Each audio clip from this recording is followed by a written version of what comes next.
This week's classic episode is one that remains relevant and in no small way frightening in the modern day.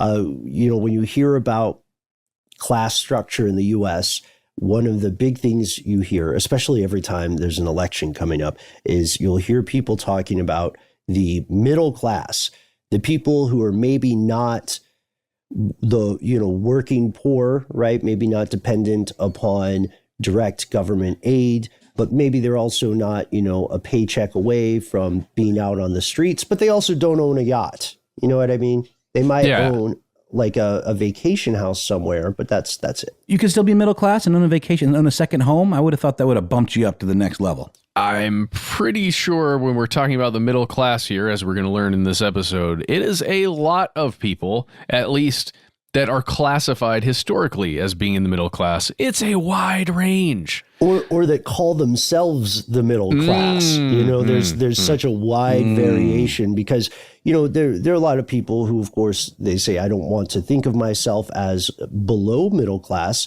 You might be surprised to learn there are a lot of people that most people would consider upper class who say, whoa, guys, I have only 2 Rolls Royces. I'm middle class, just like you. It makes me think of that scene in 30 Rock where Steve Buscemi's like wearing like a skater outfit and like holding a skateboard in like a middle school. And he's saying, greetings, fellow kids. This would be like, greetings, fellow plebs.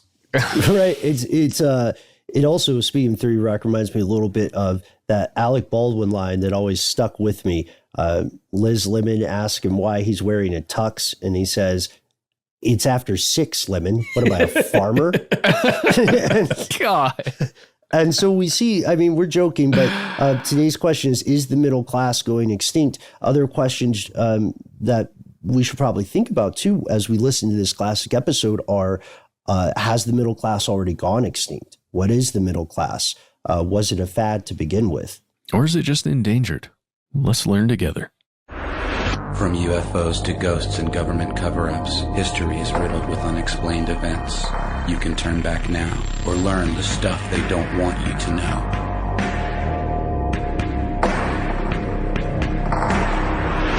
Hello, welcome back. My name is Matt. And I am Ben. And this is Stuff They Don't Want You to Know.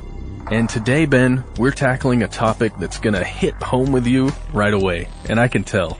I know. How can you tell? Me personally or everybody out there listening with us? Everybody listening. This is something we can all identify with.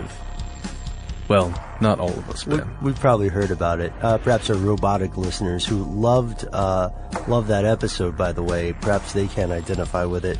Now, Matt, I have to say that a lot of people, before we get started, a lot of people don't know that you have some amazing voices under your belt, or I guess in your throat.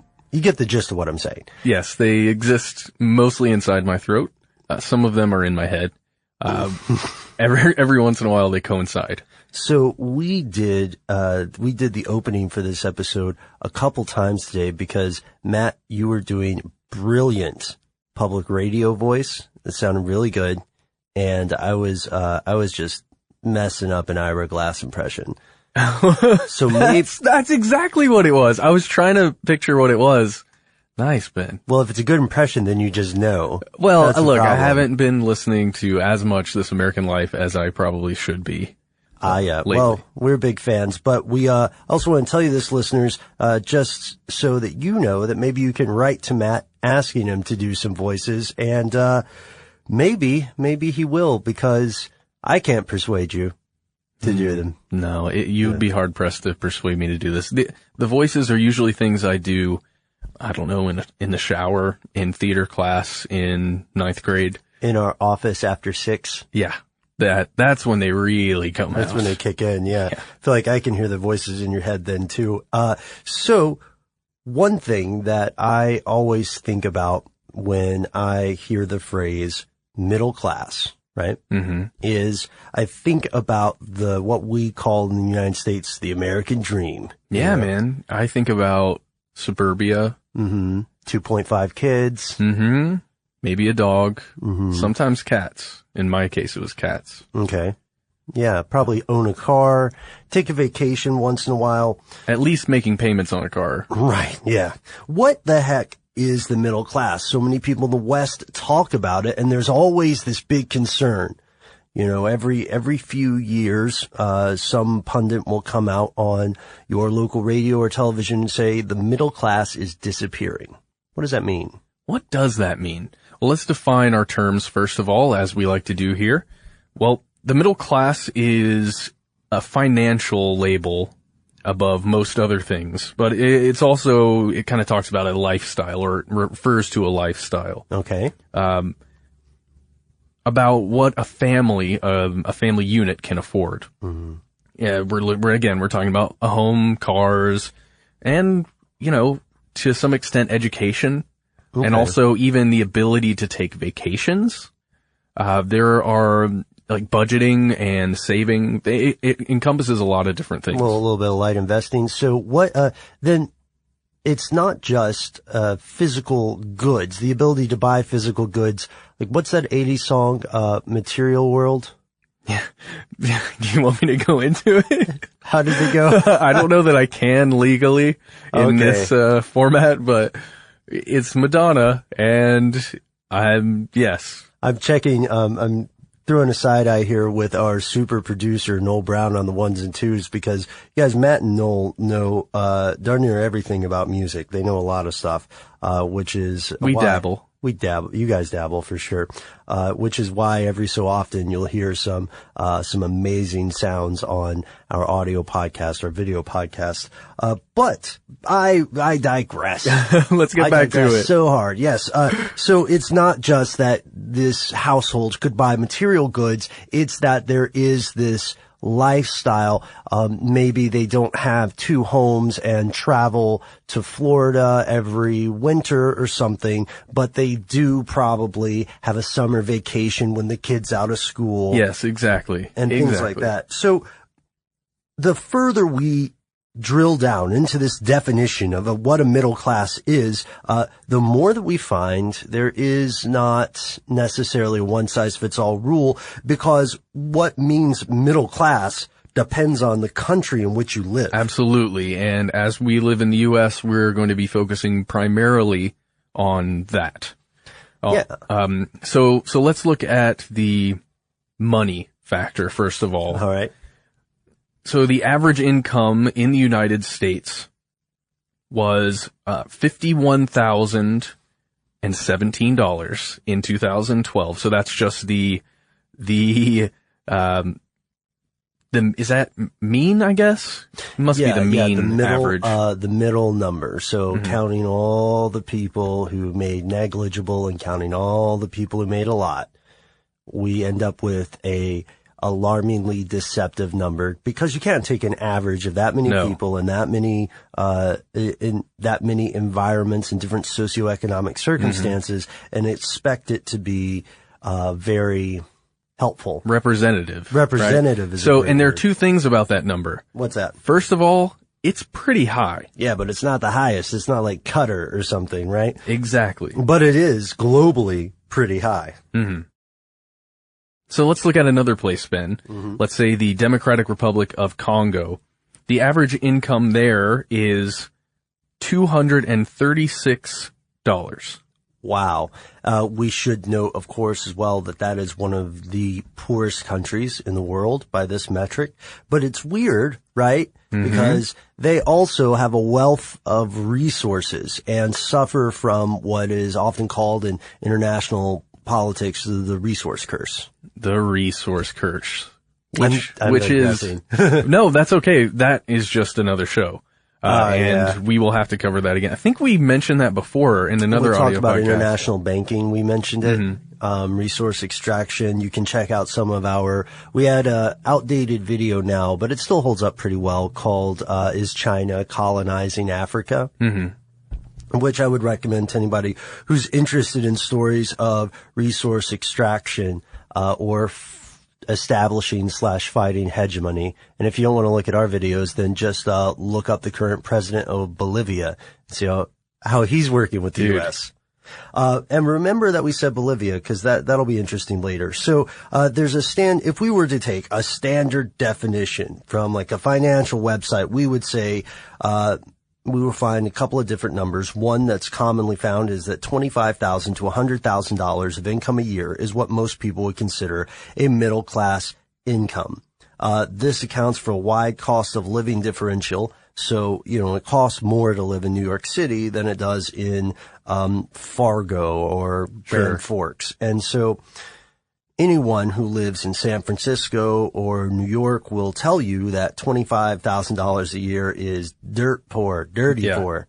Nothing. And that's because in that city you can't make a long con. You can't grow old, support a family, and retire. And have a place to sleep at night. Right. With $25,000 a year, I mean, you'd be really hard pressed to find a place to live. Yeah. Now there are subsidies for food and for residents, right? But of course, we're not in any way denigrating anybody who makes $25,000 and lives in a very expensive city.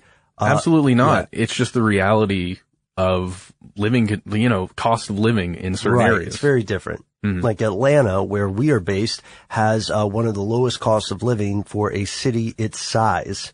And that only ever becomes apparent to me when I'm in another city. Yeah.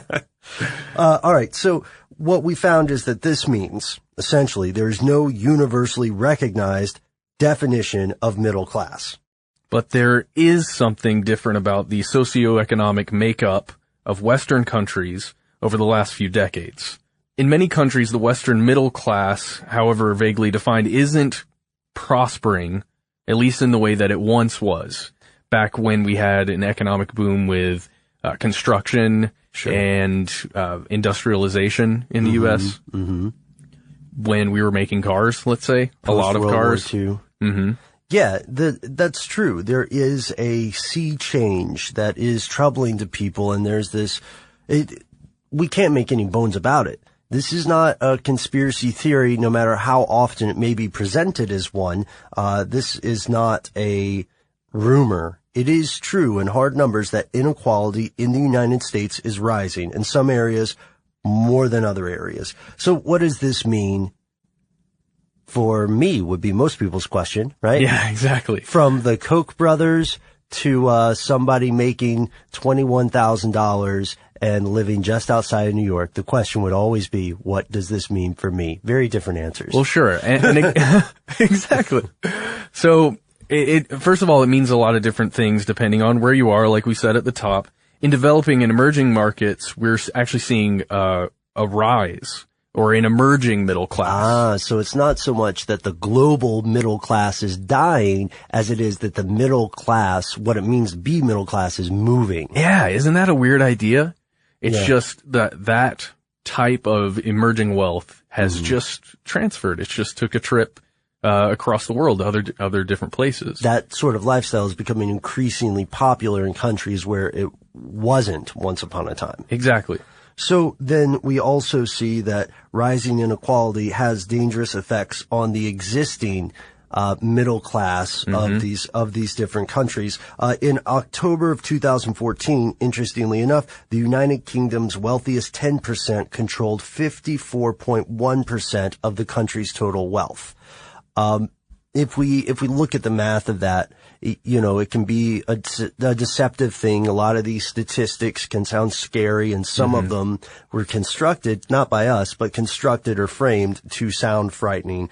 We know that inequality is on the rise in the United Kingdom. It's on the rise in the United States. Maybe not for the same reasons, but there have been some pretty smart people making some pretty good studies about this, right? The authors of the new study, Emmanuel Saez and Gabriel Zuckman, highlight that the wealth inequality was high in the beginning of the 20th century, decreased steadily from 1929 to 1978, but was continuously increased ever since then.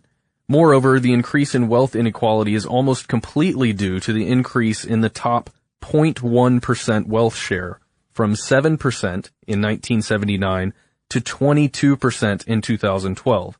Nearly as high as in 1929. The study also showed that the wealth share of the bottom 90% wealth edged up until the mid-1980s and has been declining steadily ever since. And today, a huge majority of Americans acknowledge the growing gap between the rich and the poor. And a lot of people say, hey, I think that is going to be a problem if it isn't already, but there's little agreement on the causes of this rising inequality or how to address it. You know what I mean? Sure, Ben. So that question is hugely complex, and you'll hear people like Russell Brand talking about it on talk shows. He even wrote a book about it recently. And lots of other people just trying to figure out a way to help stop this inequality from increasing. And then there are people who say that it's part of the system, so it should exist in some way. And a capitalist society sort of inherently demands inequality. And then on the far side, you have people, on the far, far other side, you might have people who say something like, Ayn Rand was right with her opinion, and I do mean opinion, about objectivism. And then you have people on the other end of the spectrum who will say, you know, why do we need to have any sort of system? Let's just let people do what they want, because people are inherently good. What's the worst that could happen, right? Yeah. And then we'll all be equal. However, we have some compelling physiological evidence that human beings are not capable of considering the rest of the human race as a peer, as a group of people. We crap out around 150. That's all our brain can conceive. That's the amount of close or friends, I guess. That was you did a brain stuff on that? Yeah, Dunbar's number. Yeah. And now we can go ahead. We've set the stage, right? The extinction of the middle class, the definitions, the exploration, and some of the assumptions. And now it's almost time for the really crazy stuff. But first, a word from our sponsor.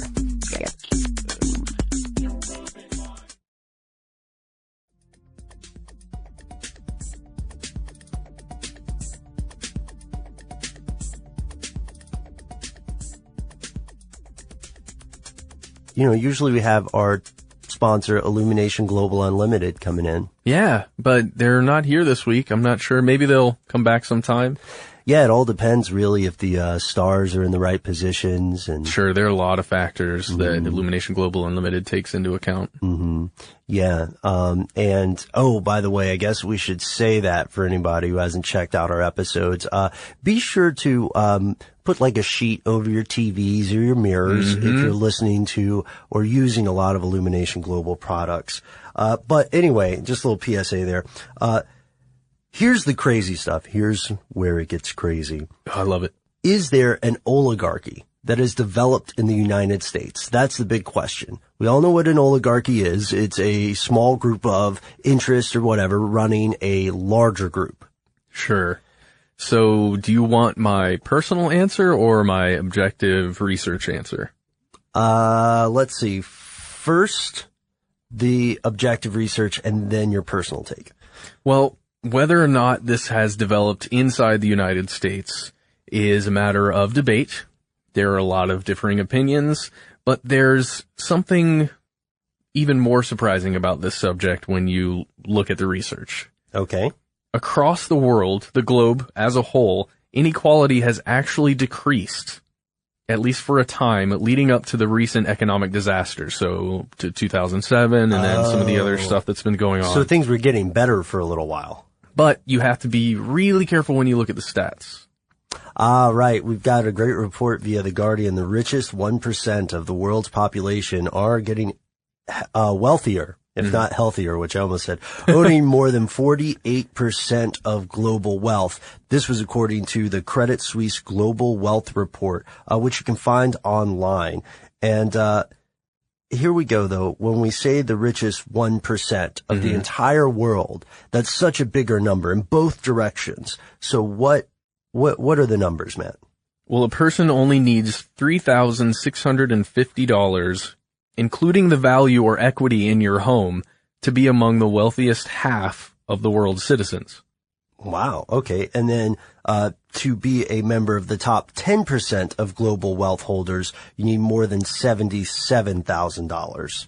And that isn't a how much money you make every year. That's a how much worth. Yes, net exactly. worth or something. And then, last but not least, can we get a drum roll, Noel? You need $798,000 to belong in the top 1%. No, that's smaller. That's a smaller amount than I thought, but I guess that's because it's a much bigger 1%. Sure. So that is a lot more money than this guy will ever see in his lifetime. But, it's something to shoot for, Ben. The American dream, as where we started in the beginning. So, let's go straight to some of the more conspiratorial stuff. One thing that I thought was interesting that comes to us from, political spheres, right, is the idea that concerns over inequality are some sort of noise or propaganda made by socialists and communists seeking to overthrow capitalism. So I guess the argument there would be that the nature of inequality itself is being vilified and that it's not bad for a few people to control as much wealth. Yeah, in the eyes of someone talking about this, I would say they see it as more villainizing the rich. And at least that in my head, that's what I see. And I would argue that perhaps those arguments come from the wealthy a lot of the times. Right. And that would make sense because opponents of that argument would say that there is a group of wealthy elites actively working to disempower the populations of various countries, which is not, I'm going to be honest. It's totally been proven that that's happened in the past. We know that has happened in the past, during times of imperialism or colonialism. And no, I'm not just talking about European expansions. I'm talking about the history of tribute states, the history of vassals and peasants and servants and lifelong slavery, which still exists. I think Mauritania still has quite a large slave population. Yeah, and also if you look at the power of money in politics now, especially in the U.S., you need a certain amount of money to make any kind of waves in the political sphere here. That's true. And, if you're increasing that wealth gap, then perhaps that's one of the goals. I don't know, I'm just a guy, man. Yeah, me too. There was you remember, this might be a little bit before some of our listeners' time, but you remember growing up and hearing about the idea of trickle-down economics, which I still probably have a child's understanding of that because I didn't really get it when I was a kid. And I haven't looked into it too much, but I just want to present these counter-arguments. Oh, sure, yeah. Trickle-down economics. So the idea that when the ultra-wealthy have a lot of money, they spend a lot of money, and then it trickles down throughout the economy because they're spending money here and there and here and there. It pays everybody else. That's my understanding. Inherently, I don't understand how that would work because that is the dispersion of wealth, not the accumulation of wealth. And also because of Swiss bank accounts and or Australian incorporation. Right? Wouldn't you be more likely to try to save money? I don't know. I don't know. But there's another point here, and this is the one that I think has the most sand, that the relationships between governments and businesses are empowering wealthy actors, and by that we mean companies as well as individuals, at the expense of the poor. Yeah. And again, look at the representation in governments, where, especially in places where money makes the politician. Right. Yeah. So we've talked about this, you and I, extensively when we've done a series on financial shenanigans. There's this argument. A lot of people here in the States are very cynical about the relationship between financial institutions and the regulatory bodies set to watch those financial institutions. Yes. I can't air quote hard enough, on regulatory or watch, but there, and the idea there is something that we lampooned in an earlier podcast, that these groups can't really watch each other or have the kind of authoritative relationship they need to have because the individuals end up working for the same companies. But to be fair, the counter argument is that this field is so rarefied and complex that they're the only people qualified to work in it. Sure, it makes my eyes roll. I don't know if you saw that. I saw that. They're rolling hard. They're still rolling. So without me personally commenting on it, sure. I just want to present that argument and counter argument. It's true, though, that governments have, in the eyes of the public, not just in the United States, but also in the United Kingdom, that governments have been seen as not stopping crimes by large financial institutions. And typically that's seen as further proof that the middle class is somehow being squeezed out of a judicial process, a legislative process, things like that. But another thing that you and I have run into quite often is that the laws, it's very important to figure out who gets to write laws. You know what I mean? And the concerns that we have read about with the idea of a disappearing middle class is that, first, it's so very vaguely defined in the United States. If you ask people in a poll, the majority of people in the United States would say that they are the middle class. And politicians have wildly differing ideas about this. But are these people being shut out of legislation? That's a question, right? It's a really good question, and I think it should be addressed by people who know more than us. Right, which might be you listeners, hopefully. So we wanted to know if you think that the middle class is disappearing. And let's keep in mind also that over the great span of human existence, the middle class is a very recent phenomenon. Yeah, sure, absolutely. And also, here's another question. Is it necessary that inequality exist for, let's say, the entire system to run correctly? That's a really good question. Is there a conscious drive by someone or some group to accelerate inequality? Ben, I was reading this thing right before we came in here. Mm-hmm. You can look this up. It was about restaurants that aim for the middle class, that are middle of the road. Oh, okay. And it mentioned specifically places like Red Lobster, I forget, Outback, I think, Olive Garden, yeah. And just talking about how those owning a restaurant in that level right now is really dangerous because restaurants are starting to shift.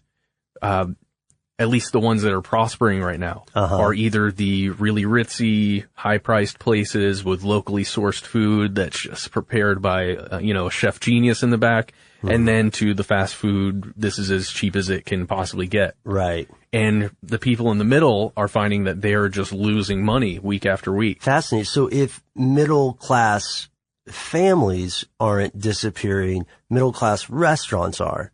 Well, people aren't going out to eat. The idea is that the people who find themselves and identify in the middle class are trying to save every bit of money that they possibly can because they're feeling squeezed, perhaps not getting that small raise for cost of living every year or not getting just all the different reasons. A medical emergency. Anything that could pop up. Yeah.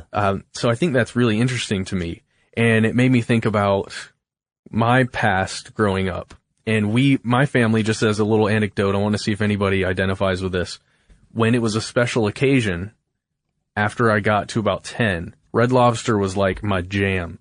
No way. So if it was a special occasion, I was like, Mom, Dad, please, can we go get some of those garlic, cheddar bay biscuits? Yeah. That's all I wanted. I didn't care about the lobster. I didn't care about any of the other stuff. I just wanted those biscuits. But yeah, we could only afford to go there maybe, a couple times a year. You ran the biscuit game. Dude. But it just makes me, I see what you're saying because now in retrospect, you're thinking, this is not a place we would go every week. Exactly. Because we couldn't afford to, at least at the time. Mm-hmm. But yeah, it just makes me wonder what effect that has on the wider scale. Just if you're just looking at restaurants, like what else is starting to disappear? Sure, and that's a really good question. Like, are there certain types of cars that people aren't buying? What about home purchases, right? Vacations, all the stuff we named in the beginning, essentially. And, you can track that to the skyrocketing cost of some of these things as well as wage stagnation. And everybody, Ooh. big hand to Noel for editing that thing. I was trying to say that sentence like 4 times in a row. Big up, Noel. Yeah, big up. Everything you like about this show is probably Noel. All right. Well, we've got to get out of here, everybody. I'm so sorry, Matt. I have one piece of listener mail for you. Oh, fine. Hunk G writes to us and says, I really enjoy listening to your podcast. While listening to the show today, I'm stuck on wanting to know if Matt Frederick is Canadian. He sounds like he is. That's all they said. Really? That's what he wants to know? Wow, Hank. No, sir. I am not Canadian. I was born in Alpharetta, Georgia, and I have lived less than 50 miles from there my whole life. So, wow. As far as we know. And on that note, ladies and gentlemen, I apologize for interrupting you, Matt. I thought it was a great question, and we should get it out there in case other people believe that you're Canadian. Not that there's anything wrong with that. Hey, it's quite all right, Ben. So, everybody, find us on Facebook, and go ahead and hit us up on Twitter. We are at Conspiracy Stuff there. Also on Facebook, Conspiracy Stuff. Go to our website, Stuff They Don't Want You to Know, for everything we've ever done.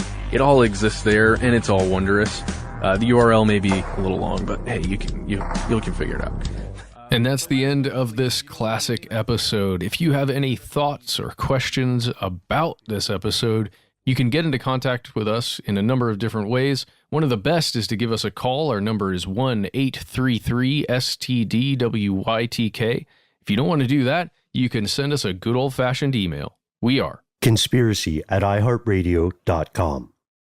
Stuff They Don't Want You to Know is a production of iHeartRadio. For more podcasts from iHeartRadio, visit the iHeartRadio app, Apple Podcasts, or wherever you listen to your favorite shows.